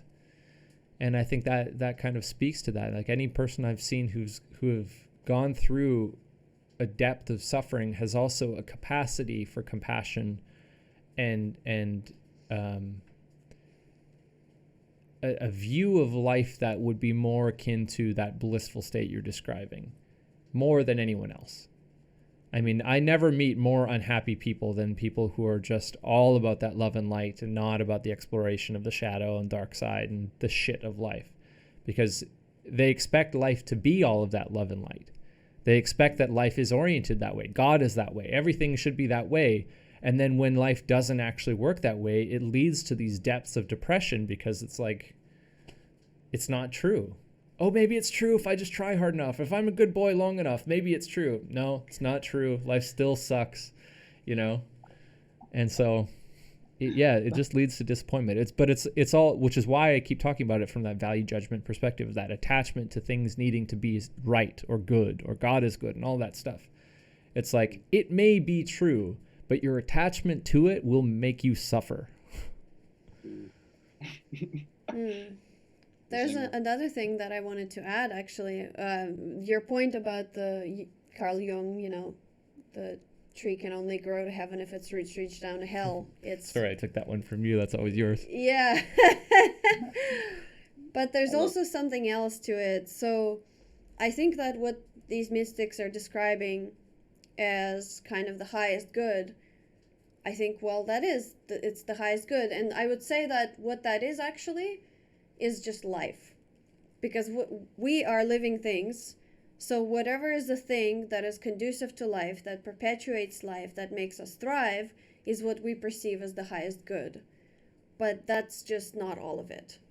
There has to be its opposite for us to even know what the highest good is. And also there has to be some sort of a void or nothingness that's even bigger than that it is contained within. So I would say that, like, this highest good, yeah, it's a thing that we can perceive, and it's probably something like all of the biosphere and all of life. And, when we are in that mystical state, we feel supported by all of the biosphere and, like, the 4 billion years of biological evolution kind of, like, driving us. And it's like wind in our sails, Like, even if we feel completely downtrodden and helpless or whatever, there's still that force of life coursing through us, pushing us forward. So to me, at least, that's what that highest good is that force of life. But there's still stuff that's even bigger than it, that's outside of it. And again, I mean, the whole judgment of what is evil, what is malevolence, it's like, is death evil? Is one animal eating another evil? Is pain evil? I mean, can we do away with any of these things and be better off without them? Can we do away with pain and be better off? Well, pain's a mechanism. It's a very useful thing. It's one of the most convincing things. Don't put your hand on that hot stove. Like, that's obvious. If we didn't have it, I mean, people who don't have that ability have horrible lives, covered in burns and scrapes and everything, and just, it sucks. They're like, I wish I could feel pain. Again, this is why, I'm hitting this thing of the preference so hard. We don't know what death is like. We don't know what it's like after. Maybe, the more horrible your death, the more beautiful your experience after, the catharsis of death.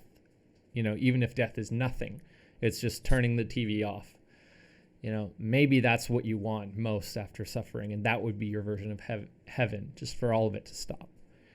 So, it really just, I think a lot of it is just our evolved and perhaps misguided preferences to be alive and to view non-life as the worst possible thing, because we don't know what comes after non-life. And I don't know, I like the idea that maybe it's just a celebration, like as you're dying, there's like angels and DMT machine elves going like, welcome back. I like that idea. But I mean, if I get stuck to that idea and I start really being like, I really hope that's it, then it's going to be like, actually, Yeah, I feel you. I love the mantra, we never know what things are good for. And I do also intuit that from the perspective of the absolute, like good, bad, right, wrong, bad and evil, they just don't exist. And it's all just one thing, basically. And But I was going to ask, so the phrase that Eckhart Tolle likes to use, the highest good that has no opposite, then that phrase doesn't really make sense to you guys. You're of the mind that there has to be an opposite of any highest good. I don't know. The term good kind of loses its meaning if it has no opposite, because good is a value judgment. So, I mean, you could say everything that is, everything and nothing that could possibly be and couldn't possibly be. But it's just not elegant, Mm-hmm. I really do think that What Dreams May Come movie, I mean, I like that idea. It is something that shows the utility of life. Like I think there's something to it from, various psychedelic experiences and meditation, that there's something about being in these altered states, manifestation. Anyone who's gone through a bad trip knows that that's true. There's instant manifestation if you start becoming afraid of something at the height of an acid trip or a DMT or ayahuasca trip. It's like there's no getting away from that. You will start experiencing whatever your fears are right in front of your face in full 3D Technicolor. And so I think these states are giving us a little taste of what it's like to be dead. That's why they call ayahuasca the vine of the dead. I think every time you're doing it, you're getting that experience. So I think going through these experiences and then coming out at the end of it being like, would I re-up? Would I do that again? I mean, that's the answer to that question. Is there ultimate good? Well, would I re-up? And the answer might be different. If life absolutely sucks the whole time and all you want to do is end it, then yeah, their answer is true to them. This is why I tend to think of like the ultimate good as just life, the process of life, the process of evolution unfolding. Yeah. But there's still something bigger than that. Gotcha. I feel the conversation energetically winding down, but I wonder if we could touch on a couple of things that I really wanted to ask you guys about. Just briefly, I'm curious I just wanted to ask, do you think we're in the midst of a planetary shift or transition? And briefly, what is the nature of this shift, if so? Well, I think that the process of evolution is just always happening. So we're always in the middle of a shift or transition. Where is it going? It seems to be towards some sort of increasing complexity. So, if consciousness is part of that, consciousness increasing in complexity, I suppose you could say, is some sort of higher consciousness. But it's not a value judgment. It's just we are maybe becoming more aware of things and developing more capacities. But I would say that it's growing in both directions, like the tree. So as we increase our capacities for good, we also increase our capacities for harm. Because as we become more aware of things, we become more aware of how we can manipulate things. And as we become more aware of how our own mind works, we become more aware of how we can harm somebody else, because we can assume that their mind works similarly. So, yeah, when we say, like, maybe we're going through a shift in consciousness or raising consciousness, it doesn't imply good. It just implies more capacity. So, as far as, like, is there some sort of a, punctuated, what's it called? Punctuated equilibrium, and are we going through one of those kind of disruptive shifts and then it's going to stabilize for a while? I don't know. Maybe it's possible. It seems like our society is kind of at a point where it's not really sustainable anymore, both on an ecological level and on a government systems level and on a psychological level for individuals. So, but where it's going, I don't know. We've been noticing actually a lot in this space of sovereignty, sense-making,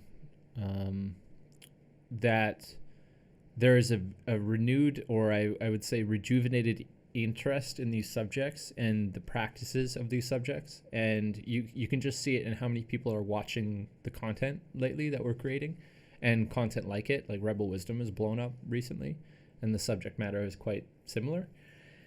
So I think there's this surge of energy coming into this space, but as far as like, is there, I think I agree with you completely, like it's a constant evolutionary process. But when you look at it, the world in its state, it's like you could really do an analysis of the age that we're in the shift from previous ages, and we've already lived through one. I mean, the pace of change is increasing, so it's like, what are you defining as a change of civilization? We've already gone from like the dark ages to the internet ages. I really, like, you could call the 1980s the dark ages, and then the transition into the internet age being when we all come online and see each other across the planet and really start getting connected to one another. So where that leads in the future, I think a big part of it is more cognitive and societal and psychological and sociological system level upgrades. I think that's what we're in the middle of, and we're experimenting. And a lot of the conversation on the left with the social justice warrior stuff, the postmodernists, a lot of that's really, a pendulum swing where we're now deconstructing and analyzing the world and our assumptions about the way things work, and finding that much of our assumptions are not true, and the pendulum swings, back another direction. Maybe we integrate a lot of those different, lessons and decide that the world is something else completely different. Yeah, it seems that we have gone quite far outside of ourselves and away from our nature, and into technological inventions and kind of building external structures, but we haven't really integrated them in a healthy way into our own biology or into the environment. I mean, I don't even like using the term environment because it implies it's some sort of an inanimate thing, into nature. So I think it seems like the next healthy step for humanity would be to integrate ourselves better into nature with all this newfound knowledge and inventions, both on a technological level and on a cognitive level. So I would like to see an age of integration, but I don't know if that's going to happen. I was going to say, it seems to me that we're kind of being summoned to level up in the face of gaining weapons of mass destruction and kind of extinction level risks. That's kind of the Schmachtenbergerian phase shift kind of viewpoint, like you and Greenhall's viewpoint on we're being summoned to level up our collective intelligence and collective capacity to be able to deal with this exponentially increased decision making. Do you guys generally align with that way of we're pretty aligned with those two, I would say. I would say that it's just a different way of kind of saying the same thing. Collective intelligence works on a human level, but once we figure that out, it also works on a nature level. So first we need to figure out how to become in tune with ourselves, then with one another, then with everything else that's alive on this planet, so that it can be an omni-thrive environment where everything that is alive has the capacity to maximally thrive. So if we can come, at least move in that direction, I think we can avert a lot of the risks that are impending, or not impending necessarily, but that are threatening us right now. There's that word, impending. Impending children. Are you guys, how concerned are you at this point about extinction risk and global catastrophic risk? I think the Earth will be fine. Yeah. I think I think humans are monkeys with a giant ego, and we think that we have the capacity to destroy something that's billions of years old when, we've only been around for, it depends on which form. Like Homo sapiens have been around for 300 million years or something? It's really not that much. And then in our current brain capacities since the last ice age, I guess there's some argument about that, between 12 and 70,000 years. That's nothing. That's like a blip in the existence of our planet. So our planet has a lot of wisdom and intelligence, and it knows what it's doing, and we are part of it. And we might be kind of pests right now, rebellious teenagers thinking that we're omnipotent and can cause a lot of damage.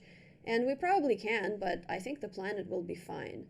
And so if anything, we are to worry about the destruction of our own civilization and our own structures that we have created.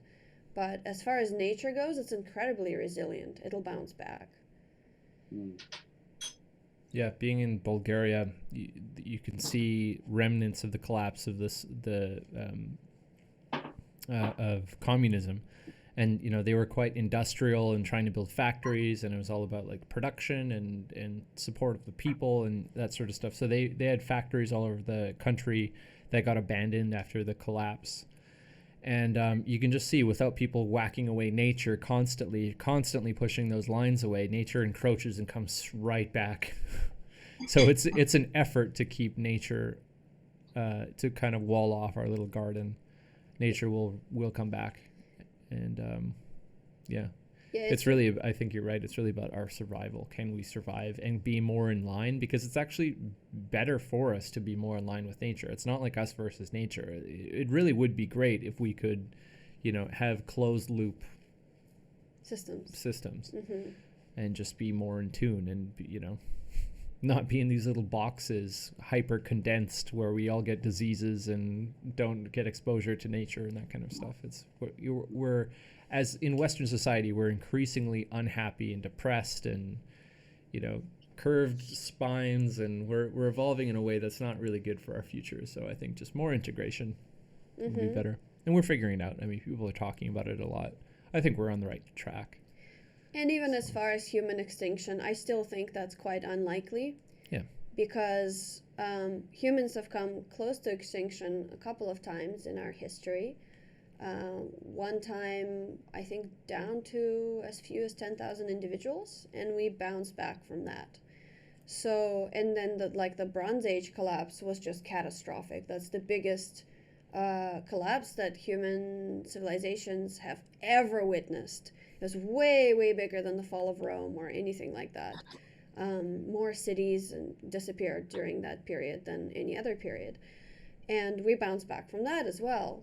So, I mean, yeah, it sucks when something like that happens for the people living through it, but at the end of the day, it clears the space for something else, and hopefully something better. So, and whatever a big part of that too is the inability to adapt. Like, that's why this is going to be so painful. It's because we're so shit at adapting right now. Our culture does not support resilience or adaptivity. It's like, if we can't get things the way we want them, the perfect temperature level, we're fucking unhappy. And so there will be a die-off of that kind of inability to adapt, which is kind of the opposite philosophy we're taking into how we're treating our own lives, how we treat each other, how we will raise kids. It's like resilience and change. Get used to that. Yeah. And so that's not to say that we have some sort of an apocalyptic vision of the future. Not at all, actually. But I just think that these kinds of changes are inevitable, be it in our lifetime or in another lifetime. I mean, humanity goes through shifts occasionally, and sometimes they're very abrupt, and sometimes they're gradual, and we just don't really know. And I don't think that, I'm not trying to advocate for that to happen. So when I'm saying that it's possible that a lot of cities might collapse and governments might collapse and whatever, I'm not implying that I want that to happen. It's just possible. So it's more, to us, it's more of a matter of what Mike said, like, how do we develop resilience? How do we help other people develop resilience? And maybe reduce some of the suffering and some of the challenge of actually getting through those changes without trying to pretend like everything's going to be fine and we'll solve everything with activism or technology. Do you think in some way focusing on doomsday and apocalyptic scenarios may actually make them more likely through some kind of like manifestation type of thing going on? And yeah, how do we find balance if that's the case? Absolutely. I think people are so focused on that stuff, and there's that whole idea of stop fighting what you're resisting. Stop fighting and resisting against what you don't want. Yeah. And imagine what you do want and move towards that. It's like, how many people are participating in this Extinction Rebellion movement to try and get governments to stop doing something or start doing something, and instead they could be participating in actually doing something instead of asking everyone else to do something. Why not more of that? Why are we still caught up in this representative government idea where someone's got to represent all of us and get something done? What's stopping us from learning as individuals, learning how to do? I mean, first of all, it's never articulated what needs to be done either. It's like, okay, reduce carbon emissions. Is that it? Is that the main thing we need to do? For sure. Are we all certain of this? Okay, well then what can we all individually do? you know, and asking a government, I mean, yeah, I don't know. I don't want to get into that whole political argument thing, but it's just, it's giving up your sovereignty. Yeah, more people need to take on responsibility for the state of the world if they want to do anything about it. And that includes, you know, making sense of the world appropriately and finding out what inputs, what processing, and what outputs need to be done. Yeah. So, yeah, to speak to that, we don't actually focus on different apocalyptic scenarios and don't spend a lot of time thinking about collapse and all of that. We just see it as a possibility, and how can we make ourselves more resilient? You know what's funny, though, is that we don't think about that because we've already set ourselves up quite well for that. Like, think of it this way, and I hate to say this because I know it's going to freak some people out, but we live in a country where the soil is some of the most fertile in all of Europe. The cost of living is very low, where we earn a passive online income from content that actually benefits from the more kind of distress and frustration people are experiencing in the world, because there's more of a demand for that type of content. So as the world goes into chaos, we actually are like, we're anti-fragile. Like our in that whole concept of anti-fragility, like our lives actually can improve as things go to shit. So it's easy for us to say, well, we're not really thinking about it because we've already set up all the systems so that we can thrive in that type of environment. Yeah, and if that doesn't happen, we're still good. Yeah. So we're not rooting for that outcome. No. Not at all. Yeah, but I mean, there's that. Did you guys hear of that hashtag learn to code thing that was going around on Twitter recently? I don't know if it's so recent, but it's this, like, you know, this idea that a lot of cab drivers and semi-drivers are going to be out of work because of self-driving cars. So there's this kind of group of elitists, you know, tech Silicon Valley types, you know, the ideal white privileged kind of male character saying, well, just learn to code, and telling that to 55-year-old truck drivers. And so that whole saying has actually been turned into a joke where it's like, it's meant to make fun of those Silicon Valley types by attaching that to like certain things where it's just impossible that people would adapt. It's like hashtag learn to code. You know, it's making fun of that whole thing. But I do think about that a little bit. Like, what do species have to do to adapt? I mean, what kind of pressures are there that force them to change something, grow wings, you know, or like eat children? You know, some animals have to do that. You had to go there. I know. I like there's just like nature pushes nature into the most insane adaptive strategies. Man, I can't speak today. And, you know, the hashtag learn to code thing is really, it's being made out to be such an absurd thing, but it's like, really? Like, if you're facing death, are you really going to be resistant to be like, YouTube, how to PHP, you know? Really? That's so hard? Like, I don't know. There's something about a lack of willingness to adapt that is going to be really, really difficult in the coming decades. And we just have to accept that. Like, you have to be able to adapt because life is changing, and there's no social system, there's no safety net that's going to be provided that's going to catch people. So, you know, start thinking about it. It was, yeah, we've lived and traveled to some places where those social safety nets simply don't exist. Yeah. Or they don't exist at the same level as they do in the West. And it's really interesting to see how people deal with it, because, for example, in Ho Chi Minh City in Vietnam, people are incredibly resilient, and they take so much personal responsibility for just like little things in their lives, but at the same time they're connected to their community. So, you know, people sweep the street that they live in because they want to have a clean street, not because they rely on some government employee to clean it up. Or when people have kids and they need somebody to, they need to do something, they just like hand their kid over to their neighbor and it's like, hold my kid, okay, I have to do something. Yeah, I've been handed a baby in Ho Chi Minh. Here you go, take care of this. Oh, what? So it's like, yeah, people learn those kinds of strategies that aren't necessarily about like one man for themselves, but it's about relying on whatever is there, whatever is available. And if there's nothing available, then you just rely on yourself. But yeah, this idea that like some external figure or authority has to fix your life, it's such a Western privileged thing. And I don't like saying this because I understand that if people grew up in that and they expect that to be the case, they just don't know anything else, they might think that's normal, but it's not normal across the world. It's really not normal. Yeah. That's a great point. I think we're kind of winding down on time here. One final question to end on is, I wanted to ask you guys if you have any aphorisms or heuristics that you think are particularly useful for individuals to follow when navigating life in general, or for life at this particular historical moment. I think orient yourself towards truth is one of the big ones that I stick to.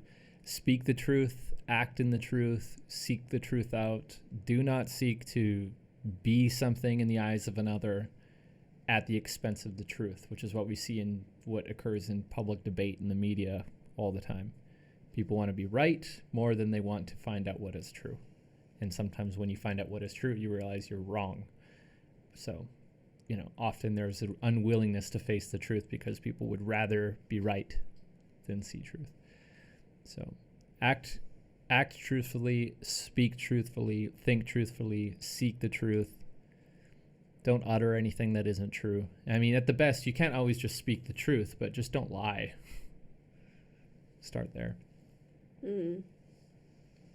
For me, I would say that the idea of omnithrive has been really important, and I think it's a really good way to orient ourselves. So it means, how can everything maximally thrive? So at all levels. So, all the different cells in your body, how are they in balance with each other? If you're staying up late and pushing your body in that way, it's not just, like, oh, I can handle it, it's okay. But it's actually negatively affecting other parts of your body that maybe don't have a voice, or it's just really quieted down because we're not paying attention. So omnithrive within yourself, and then same thing within the psyche, like finding some sort of wholeness where all the things are working in balance with each other and not at the expense of one another. And then same thing in interpersonal relationships, and then same thing at the level of the planet and our biosphere and everything that is alive. So for me, I mean, I wouldn't say that I'm perfect at it at all, but that is kind of a guiding star, you could say. So yeah, I would leave people with that. Beautiful. Yeah, both really great heuristics, I think. So yeah, thank you both so much for joining us today. Really enjoyed and appreciated your time in this conversation. Yeah, thanks for having us. Yeah, thanks for having us. You're welcome.